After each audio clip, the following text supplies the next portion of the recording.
Quand la vie semble incertaine et que la route vers l'avenir n'est pas claire, il est facile de ressentir une inquiétude accablante qui commence à s'insinuer. Des doutes chuchotés sur ce qui nous attend. Mais laissez-moi vous rappeler que nous ne marchons pas ce voyage seuls. Dieu voit chaque rebondissement et chaque détour. À chaque retard, il voit la route que nous ne pouvons pas voir. Le plan de Dieu pour toi a été écrit bien avant ton premier souffle. Ce n'est pas un plan bâclé. C'est un dessein délibérément parfait, rempli d'espérance. Le même Dieu qui a peint les cieux, qui a donné naissance aux étoiles, qui fait tourner la terre sur son axe, ce même Dieu orchestre chaque détail de ta vie. C'est pourquoi nous pouvons lui faire confiance. Quand tu te sens coincé, confus ou même abandonné, souviens-toi que ta perspective est limitée, mais celle de Dieu est infinie. Là où nous voyons une impasse, il voit une opportunité. Là où nous voyons une tempête, il voit l'arc-en-ciel qui suit. Peut-être te sens-tu perdu, mais tu n'es pas perdu pour lui. Il est le bon berger et il te guidera vers des eaux paisibles si tu le laisses faire. Tu n'as pas besoin de comprendre chaque étape maintenant. Tu n'as pas besoin d'avoir toutes les réponses. Tout ce dont tu as besoin, c'est de faire un pas de foi. Proverbs 3, 5-6 nous dit « Confie-toi en l'Éternel de tout ton cœur et ne t'appuie pas sur ton intelligence. Dans toutes tes voies, reconnais-le et il aplanira tes sentiers. As-tu saisi? C'est lui qui rendra ton chemin droit.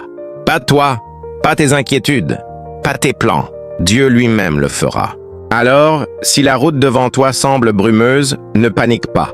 Ne te précipite pas en essayant de forcer une solution. Tiens bon, fais confiance à Dieu. Il ouvrira le bon chemin et quand il le fera, tu regarderas en arrière et verras ses empreintes à chaque pas. Parfois, la chose la plus difficile à accepter est que le timing de Dieu n'est pas le nôtre. Dans notre monde en évolution rapide, nous sommes habitués aux résultats instantanés, à la gratification immédiate, aux réponses en un clic. Mais Dieu opère sur une chronologie éternelle. Son timing n'est pas retardé, il est parfait. Il n'est jamais en retard, jamais en avance, mais toujours à point.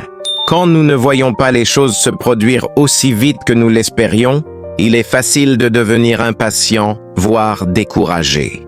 Nous commençons à nous demander « Pourquoi cette porte ne s'ouvre-t-elle pas ?» Dieu entend-il mes prières? Mais rappelle-toi, si la réponse de Dieu n'est pas encore arrivée, cela ne signifie pas qu'il t'a oublié. Les retards ne sont pas des refus. Il y a une raison.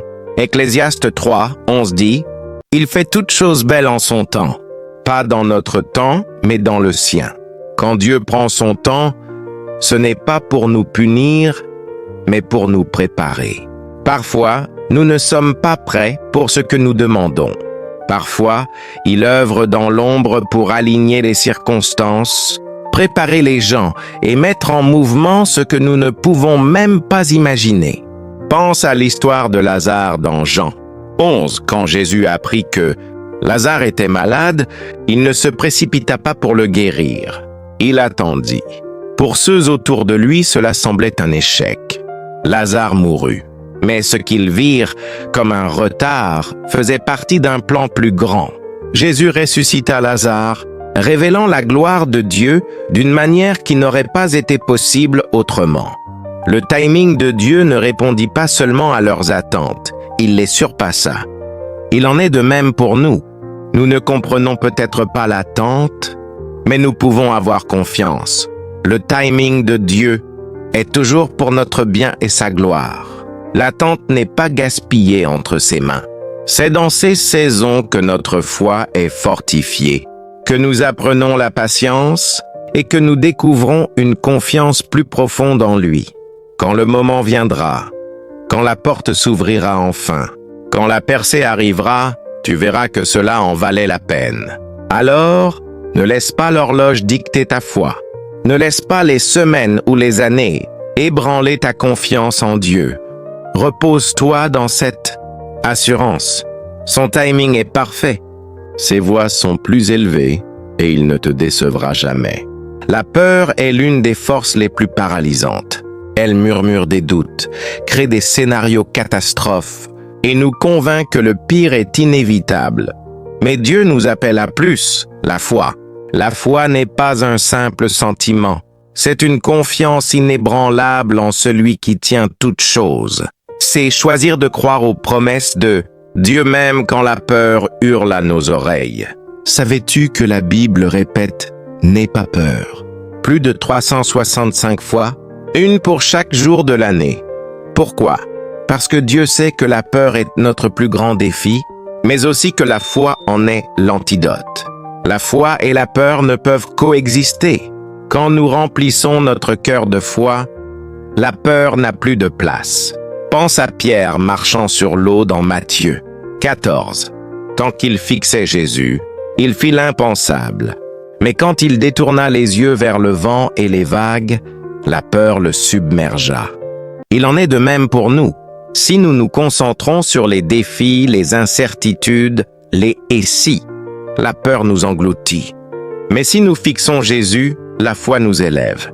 Avoir la foi ne signifie pas ne jamais avoir peur, mais ne pas la laisser nous contrôler. C'est décider de croire que Dieu est plus grand que nos circonstances, nos doutes et nos tempêtes. Ésaïe 41, 10 le dit. Ne crains rien, car je suis avec toi. Ne sois pas effrayé, car je suis ton Dieu. Je te fortifierai, je t'aiderai, je te soutiendrai de ma droite victorieuse. Quand l'inquiétude t'accable, la prière devient ton bouée de sauvetage. Ce n'est pas un rituel religieux, mais une conversation avec le Créateur. C'est là que nous déposons nos fardeaux pour recevoir sa paix. Philippiens 4, 6, 7 dit « Ne vous inquiétez de rien, mais en toute chose, par la prière et la supplication, avec des actions de grâce, faites connaître vos requêtes à Dieu. Et la paix de Dieu, qui surpasse toute intelligence, gardera vos cœurs et vos pensées en Christ. » La prière transforme nos perspectives avant de changer nos circonstances. Elle déplace notre regard de nos problèmes vers ses promesses. Jésus lui-même, avant la croix, pria à Gethsémane. « Père, si possible, éloigne cette coupe, mais que ta volonté soit faite. » Matthieu 26, 39. Même dans sa souffrance, il trouva force et paix dans la prière. Tu n'as pas besoin de mots parfaits. Dieu cherche un cœur honnête. Romains 8, 26 assure que l'Esprit intercède pour nous quand nous ne savons pas prier. Alors, quand l'inquiétude vient, prie, dis-lui tes peurs. Sa paix te gardera. La parole de Dieu est une lampe à nos pieds. Psalm 100:5. Quand l'avenir est obscur, elle éclaire le prochain pas. Ce n'est pas un livre de conseils, mais une rencontre vivante avec Dieu. Josué 1, 8, 9. Rappel, médite la parole, jour et nuit pour réussir. David, face à ses batailles, déclarait « L'Éternel est mon berger, je ne manquerai de rien. » Psalm 23:1. Jésus, tenté dans le désert, utilisa l'Écriture pour résister. Matthieu 4. La même puissance est à ta disposition. La parole brise les chaînes, renouvelle l'esprit et restaure l'espoir. Ne la laisse pas fermer. Souligne les versets qui te parlent. Mémorise ses promesses. Quand tout tremble, accroche-toi à elle. Lâcher prise, c'est abandonner le contrôle à Dieu. Pas par faiblesse, mais par foi. Proverbe 16, 9 dit « Le cœur de l'homme médite sa voie, mais c'est l'Éternel qui dirige ses pas. » Comme un enfant sur un vélo qui lâche le guidon pour que son père le tienne, nous devons lui faire confiance. Matthieu 11, 28-30 promet « Venez à moi, vous qui êtes fatigués, et je vous donnerai du repos. Remets-lui tes fardeaux. Sa paix surpassera tout. » Les obstacles ne sont pas des impasses, mais des tremplins dans le plan de Dieu. Joseph, vendu comme esclave puis emprisonné, devint finalement sauveur de nations. Genèse 5, 20. Les Israélites, coincés entre la mer Rouge et l'armée égyptienne, virent Dieu ouvrir un chemin. Exode 14. Romans 8, 28. Rappel. Toutes choses concourent au bien de ceux qui aiment Dieu. Ton obstacle actuel est peut-être le fondement de ta future victoire. Enfin, souviens-toi, Dieu ne te quitte jamais. Deutéronome 31, 6 dit « Sois fort et courageux. Ne crains point, car l'Éternel marche avec toi. Même dans la fournaise, il est là. Daniel 3. Jésus promet, « Je suis avec vous tous les jours. » Matthieu 28, 20. Tu n'es pas seul. Sa présence est ta paix. Alors avance. Il tient tout entre ses mains.